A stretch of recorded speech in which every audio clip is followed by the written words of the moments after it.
First off, yeah, we're the only team in the world to sweep regionals, meaning we got first place in every event. Eat your heart out, Rich Froning. This is your captain speaking.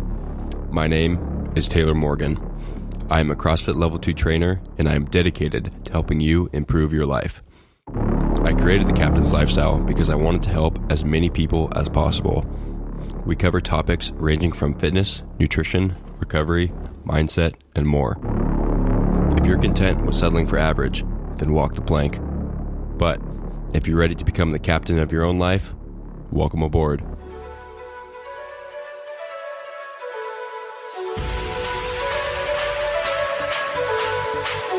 Good morning, and welcome to the 5th episode of the Captain's Lifestyle Podcast. I'm your host, Captain Morgan. We have yet another fantastic guest on today's show. He has been in the fitness industry for 13 years. He has swam Alcatraz. That's crazy. He has a bachelor's of science in exercise science. He's a CrossFit Level 3 trainer. He won, or his team won, the Latin America CrossFit Regionals in 2012, and they competed at the CrossFit Games in 2012 as well.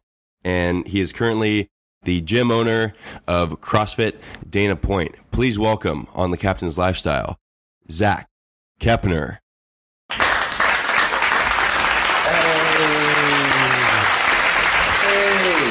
Welcome.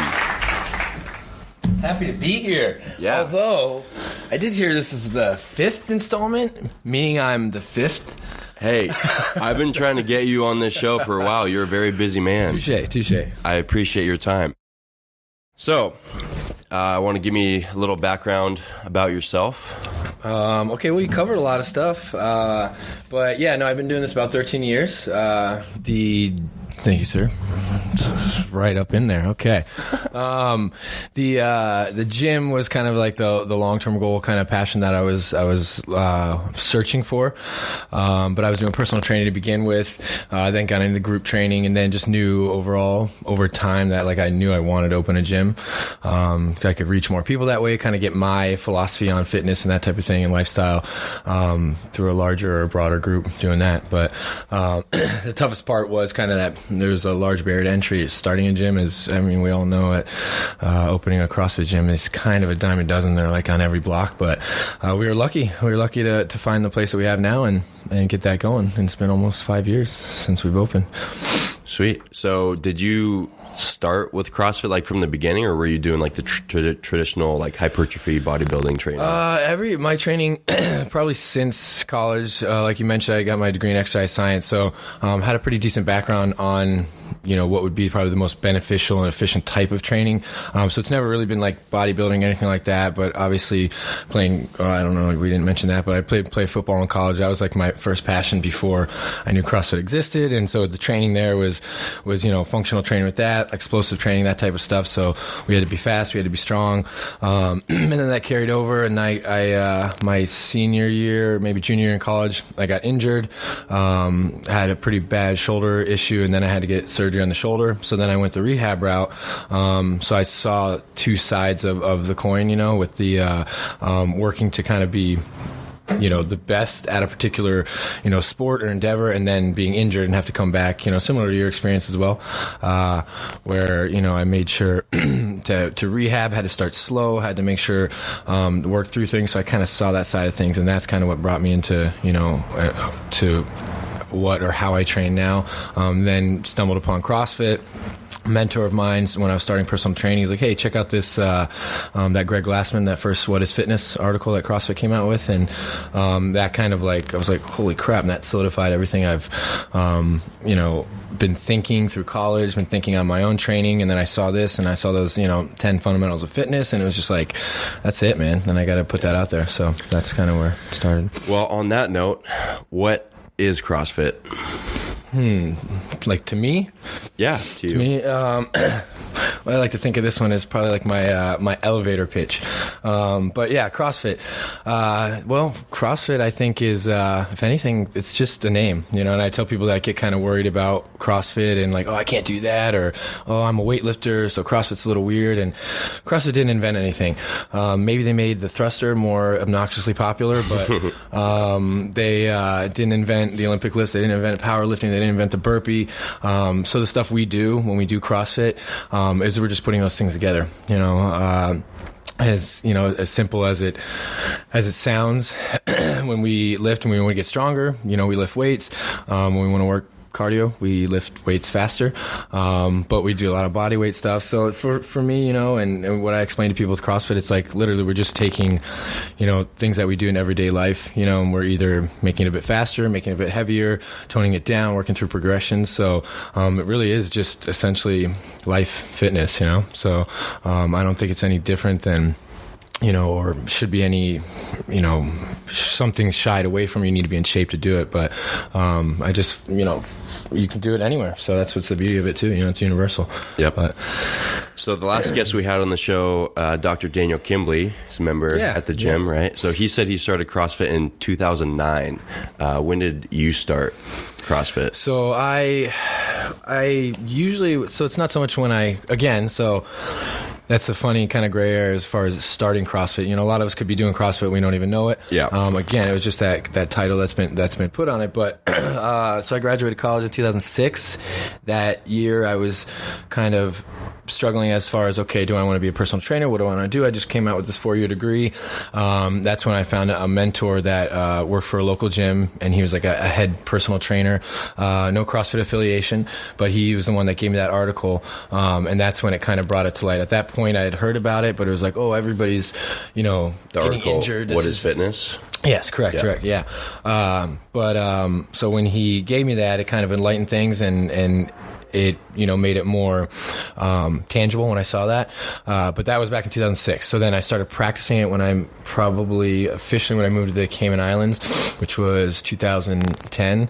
And that's when I joined in more for a social kind of thing. I was like, oh, you know, me and my wife, we want to meet some people. So we joined a CrossFit gym. But at that point, I'd already known it. And I was training my clients very similar to CrossFit, except it, you know, it wasn't group training. It wasn't to a clock, but it was like, you know, functional movements, you know, antagonist movements. And we're kind of working through that. So, but yeah. Yeah. So you mentioned the Cayman Islands. Yeah. And I just went to visit your gym that you worked at in the Cayman Islands. It was fantastic. You want to talk a little bit about your experience there? Yeah. So as I kind of was got a little segue into that, but when we moved there in 2010, my wife and I, we were looking to, you know, make friends, meet people. I went to the Cayman Islands with the thought possibly that I could do some, you know, training, personal training, whatever it was. But I was bartending first, and then when I went there, we had a friend that said, hey, you know, it was a couple as well, and they wanted to kind of get out, meet some people. So they were like, hey, we heard this CrossFit gym down the street, and it's a small island. It's only about probably population size of Dana Point.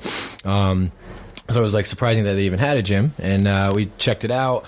Met the owners, who you know, Carl was the first guy I met, and they, you know, welcomed us with open arms. And I just kind of on the back burner mentioned, hey, you know, at that time I had a personal training certification, NSCA, and I had my degree. I mentioned something, and I said, hey, you know, if you want, I can help you guys out, shadow classes, do a little work for you guys there, and that's kind of where it started there. And I mean, I knew once I joined that gym, you know, ironically, it was the first gym I ever joined, but the people there were amazing. They, you know, welcomed. There was no machoism at the gym. And it was the type of place that I wanted to be, that I knew other people, I could tell other people wanted to be, whether they're, you know, moms, dads, lawyers, old, young. It was just like a really fun place to be. So I knew, you know, when I ever opened a gym, it would be very similar to that culture-wise.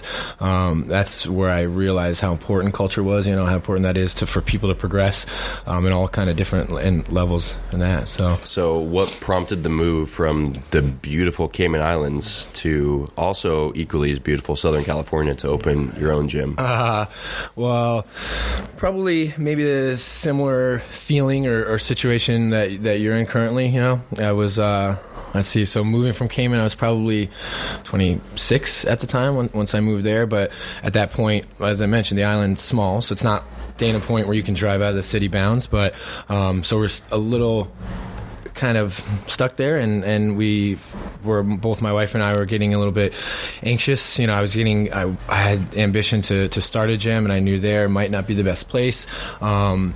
We knew eventually my wife wanted to go to nursing school, so as hard as it was to get out of there, and the friends that we met there, the experiences we had, we just kind of knew it was eventually time for her to go pursue her career, and for myself to kind of see what the next steps were, either starting a gym or starting my personal training business again. So that was kind of like a bittersweet thing. It was like, okay, cool, good stepping stone. We had a wonderful time. Maybe we'll come back, but I think it was at that point it was time. And then, like the day before I left, I proposed to my girlfriend. Then, yeah. The day before we left, I proposed to her. So, yeah. It's got good memories there in Grand Cayman. Cool. Yeah. All right, real quick, I'd like to interrupt this podcast to say thank you to Bang, sponsored by. Let's crack this open. First time trying a new Froze Rose. I haven't had this one. Can I open the pina colada flavor? Go for it. Wow, that's honestly delicious. I'm going to be awake all day. Yeah, you're taking Branson to Disneyland, right? Yeah, yep. And Nolan, awesome. And our 1-year-old as well. Yeah. This should be a handful. So I guess in a way that's CrossFit as well. Yeah. I'm going to be juggling my children, running up and down things, going upstairs. So functional movements. There you go. Real life carryover. Yep. Dad fit. All right. So back to the seriousness. You want to talk a little bit about your games experience? Yeah. Because that's pretty cool. Yeah. That was... Not many people get to experience that. Yeah. That was let's see, like kind of a beautiful accident, kind of. So it was, it was still early in my official CrossFit career. If I moved to Cayman in 2010, this is towards the tail end of that. Previously, I had been playing, I'm a huge football fan. I broke my leg playing flag football. While I was in the Cayman Islands. No insurance, nothing. Young kids, I got a broken leg, so I had to go back to Florida for a little bit. My wife, or girlfriend at the time, Tara, stayed there. And again, similar to you, I had it was a catastrophic injury like that, and it not made me reevaluate, but I was like, you know what? I'm hurt now. I want to come back even stronger. So I'm going to kind of prove it to myself. I don't know what I'm going to do. Well, it kind of fell into my lap that these guys had told me about the CrossFit Games. They're like, this is something we could do. We could do the Open, go through the Open, then go through regionals and stuff. And I was like, yeah, I'm interested. I'm down. Played team sports, obviously, as I mentioned, in college. So that was like a draw, being on a team. And when our other teammates, Wanda, who you met, Carl's wife, yep. She just had a baby. So she was coming back from something. So it was kind of... it was cool. We all just got together. It was the most training, the most time I've ever spent in a gym. Yeah. And that was back in 2012. You can imagine the work that you've got to put in now to do it. But it's ridiculous. Yeah, it's unreal. So that experience, knowing, going through that, understanding that work you have to put in, and being so tired, and then having to go bartend for 8-9 hours until 2 o'clock in the morning. It was definitely challenging. Then when you got to regionals, it was just an amazing experience. The work that we did put in, maybe seeing the spaces that needed to be filled, like, oh wow, I thought I was working hard, and it's still not enough to compete with these guys. But unbelievable experience, really, really fun, and it just helps as far as my training and for our athletes to be able to at least give people not necessarily a formula to make it there, but understand what kind of workload it would be if you want to go to games or regionals. Well, they don't exist anymore, but games. So. Yeah. So at the time you said you were the only team to sweep every single event, correct? So first place. Yeah. Yep. Yeah. So should we mention the little caveat there? Might be able to mention the little caveat. First off, we're the only team in the world to sweep regionals, meaning we got first place in every event. Eat your heart out, Rich Froning, and he was an individual at the time, but But that small, caveat there was those particular first place times. might have not held up so well in any of the other regional areas, but who's counting statistics? Right. Nevertheless, you made it to the games. Yep. I could put that on paper there. So awesome. So taking it back a little bit to kind of another topic, is there anyone who shouldn't do CrossFit? Because you said CrossFit is just a name, right? Like, we didn't invent anything. So everybody's probably doing movements, if they're working out, probably doing movements that are done in CrossFit. Mm-hmm. So is there anybody that shouldn't try to sign up at a gym? Or? That's what, maybe I might have left that part out about CrossFit. So what CrossFit did introduce was the clock, or the time domain, or at least that made it very popular, meaning we've got these movements. They're not inventing the movements, but they are putting them together in some kind of combination or order, and then putting a clock to it. So the intensity level does increase. So that's the, I would say that would be the part that I would consider, as far as all populations doing CrossFit, would be the relative intensity. What kind of intensity can that person handle? Again, CrossFit can still fit those definitions, and I could have an 80-year-old woman walk in, and her type of CrossFit could be sitting onto a couch, standing up, sitting onto a couch, standing up, walking over to the table, mm-hmm. and doing that in rounds and reps. Yep. But I do think having a strength base, a good body awareness is extremely important. So, we've discussed this at CrossFit Dana Point as well, but rather than just throwing somebody in saying, hey, CrossFit's going to work for you, let's throw you into a group class, here you go. Evaluating that person, maybe starting personal training with them. So it's essentially tailored at their pace. But again, I don't think I would necessarily not suggest it to anybody. It's just a matter of, okay, what route would we go? A little more strength based to begin with, and possible working around or with injuries. So you want to talk a little bit about your favorite success story, like someone who came in who, I don't know, was overweight or had diabetes or something, and you kind of changed their life, switched up their habits, and or just a PR that they've never done before, or anything like that? That's a great question, and there are, sounding cliche, but there's so many over the years, and I can't remember them all. But no, that's obviously what people, for the most part, want to join a gym for. They want to make these big life changes. They want to lose a lot of weight. So I have seen those type of things. But believe it or not, I think the biggest satisfaction, and what tends to maybe not be as visible, but it's on a personal level, people discuss this with me, but emotional changes. We've had people that were very close, depressed and very close to the edge, if you will. And I've had them and not know this, and we're just treating them like a normal individual, and being that happy place or that hour out of their day that when they do come to the gym, whether it's just with myself as a trainer or in a group setting. But what I've noticed CrossFit provides, and our culture provides for an individual, emotionally and mentally, and seeing people come out of their shell like that's kind of been the biggest, kind of fulfillment for myself. Yeah, so that's awesome.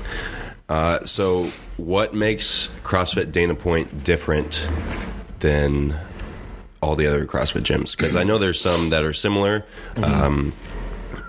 Well, I would say stuff, but you can go into it.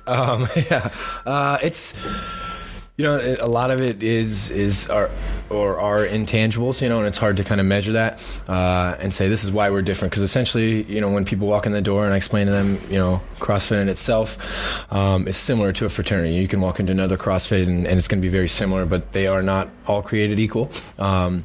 And that's the beauty and sometimes the downfall of it as well. But we do have the freedom to kind of run it as we please. And, CrossFit Dana Point, my initial vision, when I started it, was that I wanted, wanted it to be all inclusive. So, I played football in college, and as, fit as I would like to think I was still intimidated walking into a gym or walking to a new place. So I wanted it to be a place of like welcoming no matter what. You walk in as a stranger, you leave as a friend. And it's really hard to understand that, until you're part of it. I was reading a little bit of a book called The Culture Code.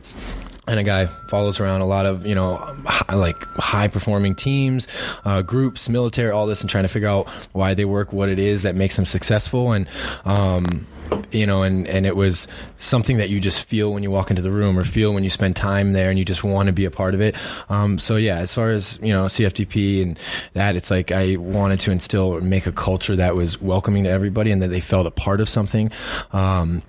So, that, and, I really do pride ourselves in our coaching and how detailed it is. Technique, form, all that. We're trying to make sure, keep everybody injury free and just really enjoying that time that they're there. Culture, I think sets us apart, and that includes coaching as well. Yeah. I feel the same way. For me, the community at CrossFit Dana Point was amazing. I came from a gym who had a very strong community as well, but I've heard stories of gyms who have no community whatsoever, which is fine. Like if that's their goal, like you just come in, work out, and leave. It's usually the more competitive gyms, but I like the community side of it because we all hang out outside the gym. Like just the other day, we had a 19.6 party where we had a beer pong tournament. I drank water. I won the tournament, by the way. Because you drink water. Yep.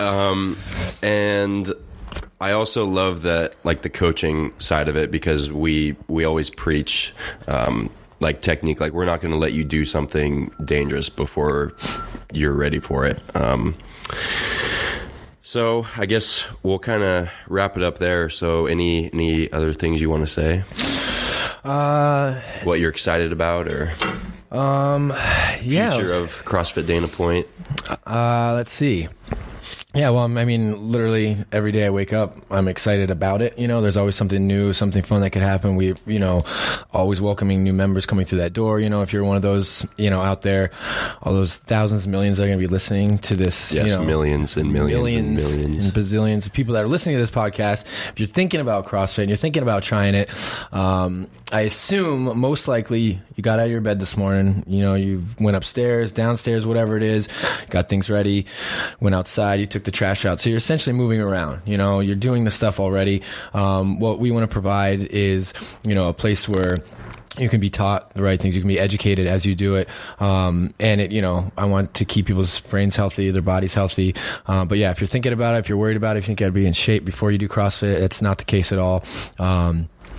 Just walk in and you'd be in good hands, especially at CrossFit Dana Point. But, as far as moving forward, I've always got visions. I don't like to throw them out there all the time. Okay. Because they're all over the place. It's an entrepreneurial mind. Yep, I get it. Just to caveat off what you said there, you do not have to be in shape to start CrossFit. That's like saying you have to know how to play guitar before you take guitar lessons. Like, it just doesn't work like that. Or like, you gotta be sick to go to the doctor. Does that make sense? No, that's silly. Yeah. Why would you? Yeah. So you go preventatory. Yep. All right. So where can people find you? Find more about the gym, what you're doing? Yes. So website, that's always, the easiest part, CrossFitDanaPoint.com. You can, check out our Instagram at same thing, CrossFit Dana Point. And if you wanted personal info on myself, my Instagram is, Coach Zak, _ CFDP. So, and that's about it. We're on Facebook too. Yeah, we're pretty much everywhere. So it's pretty easy. Just type it in, find us, get any of the information you need. That's I think the other thing with our gym as well. We're extremely personable, and I love to make sure I have contact with every individual. So, if you write an email to us and you reach out to us, it's most likely going to be myself or our coach Becca, who's handles a lot of that as well. So, but yeah. Guys, if you're in Southern California, I highly recommend coming and at least dropping in to CrossFit Dana Point. I promise you will feel welcome, like it's your home gym. For sure. So, with that said, you can also get bangs at CrossFit Dana Point. Right? Yep. Yeah. Also, if you would like a whole case of Bang, you can use my code Captain Morgan 25, and they are delicious. All right, that is it. Wrapping up the show. So thanks for coming on. Yeah, thanks for having Zachary, me. boss man. Bang. Yep. You're welcome for the bang. I banged you hard. All right. Don't forget, live the captain's lifestyle.